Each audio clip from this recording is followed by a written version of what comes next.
So, it seems you found yourself at the campsite of the Orator. Well, as you can see, I've stoked the fire, which means it's time to pull up your chair and settle in, because I have another tale to tell. Most people would not find themselves miles into a dark wood at 11 p.m. at night. After all, there are wild animals and any other number of dangers that could beset somebody in the woods alone at night. But what do you do when you are the hunter and you become the hunted?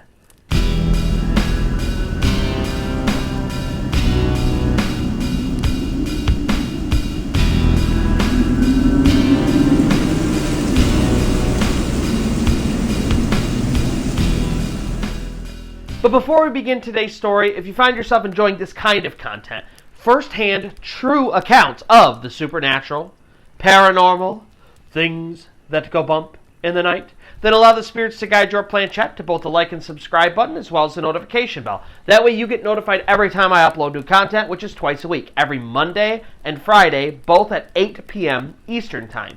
Second, of course, all of my stories are true first-hand accounts of the supernatural and paranormal. Today's story comes from us Redditor Weekly Lie 3320. I will make sure to link their story in the comments below, but if you or anybody you know has a story and you think it would fit well on my channel, then reach out to me on any of my social media and we'll find a time to get together, collect your story, and potentially one day feature it here on the Orator. And now, with all of that out of the way, let's get on to today's tale. It is a story that I call Mag Dump. The year's 2015, and Kyle lives in Brown County, Indiana. Now, that area is covered in a ton of national forest. And one of the things that Kyle likes to do is go out into that forest at night and hunt coyote. It's really easy to find them at night, and he knows the area pretty well. And it's something that he just likes to frequently do as a hobby. And so he gets off work one day. He goes home, he eats dinner, and then he decides he's going to pack everything up, and he's going to go out and he's going to do a coyote hunt. Now, by the time he kind of gets everything together and goes out and reaches the area he's going to, which is about an hour away from his house, it's about 11 o'clock at night when he's kind of getting out and setting out into the woods. Now, this is exactly what he wants. He knows this is when the coyote are out the most. It's going to be the easiest time to find them and catch them. And he, like I said, he knows the area. He parks and he heads off into the forest on a trail that he's very familiar with, that he's traveled a ton of times. And basically, he knows kind of where a den of coyote actually live. And so he's going to head down the trail in that direction. And while he goes, his general plan is he's going to go about 100 yards once he kind of gets in the area. He's going to go 100 yards, and he has an actual coyote call that he blows into that makes kind of a coyote howl. And then he's going to wait and see if that attracts any of them. And then if not, he's going to go another 100 yards and continue to do that. And so he heads out into the woods, and he's about a mile out there. And like I said, this is national forest. This is like deep, thick woods. It does have a couple of trails, but I mean, this is like, there are animals and wildlife everywhere. This is not like a tourist attraction or something like that. He's really out in the woods hunting. But he has, all of the equipment he needs, and he is fully prepared for this. And like I said, it's something he's done a million times before. And so he's traveling this trail, and he gets the chance to do 2 of these coyote calls. He goes, he blows on the horn, he waits, nothing happens. He travels a little further down the trail, he does it again, and then he gets to this point in the trail that he's very familiar with, and basically what happens is this trail cuts to the right and kind of like this really quick, very tight turn where it sort of cuts back on itself, and then it continues to go, and then it goes downward, continuing on into the woods. And sort of where this bend is in this trail, there's this old Civil War cemetery that exists out in these woods. And it's pretty sizable. And one of the things that Kyle likes to do is he likes to go into that cemetery and find there's kind of like one big main tombstone in the center. And he likes to touch that tombstone almost as a sign of like reverence. As it's almost ritualistic at this point. Just every time he comes out here, he sort of pays respect to just sort of the land and the people that help provide it and all of that. And so he does that. He goes and he's in the middle of the cemetery. He's touching this gravestone and he's paying his respects when all of a sudden off behind him in the pines, he hears this boom sound of something dropping from a tree. Now, like I said, he's been in these forests a million times. He's super familiar with wildlife, how it all sounds when it moves. And the first thing that strikes him right away that's really, really weird is that when this thing lands, it's one set of feet landing. Boom. One boom. He said if it was like a bobcat, for instance, which is something he's seen out in these woods, he knows what they sound like. He said he's heard them moving and jumping, and it's a very clear, you can hear the back legs hitting, then the front legs hitting. He said it's a clear double boom, a double set down. And this was one. Meaning whatever this thing is, it was bipedal. It walked on two legs.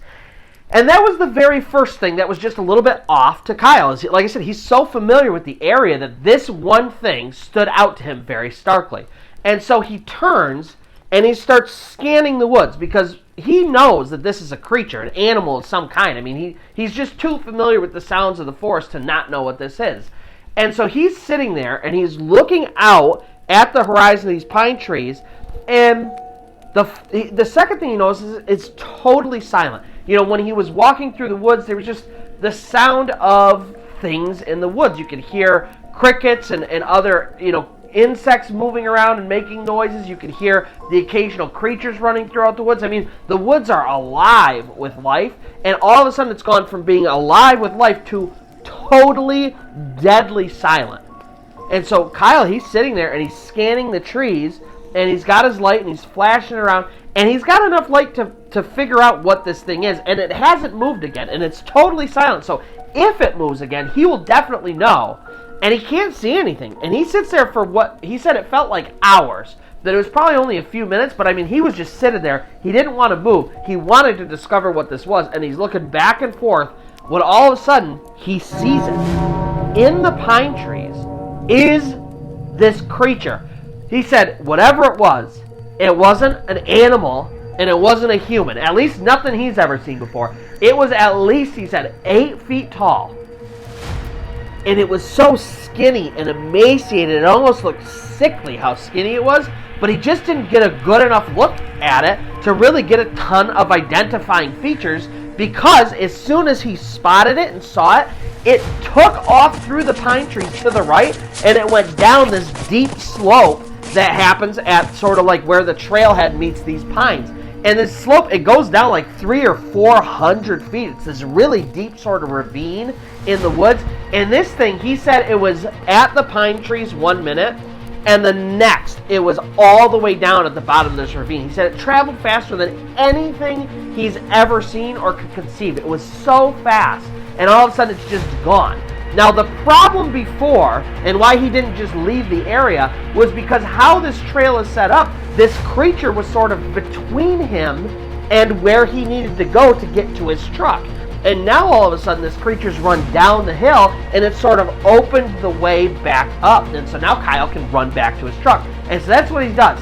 He turns, he runs back through the cemetery and into the pine trees, sort of like towards his truck. Now, he can't go back to the trail. That would be adding too much extra time to try to cut to the trail. He knows if he goes straight through the pine trees, he's going to hit his truck directly, and that's the fastest route. And so he starts going very slowly at first. He just takes a couple of quick steps away, and the second that he moves, this thing starts charging up the hill. What it had done is ran her down, and then it tried to circle around him almost like it was going to ambush him from behind. And so Kyle, he only takes a couple of steps. He hears this thing charging up the hill. He saw how fast it went down the hill, and so he does it's the only thing he can think of. He is so scared at this point about what this thing could be. So he grabs this pistol he's got, right? He's got his rifle for hunting, but he also has a pistol just in case.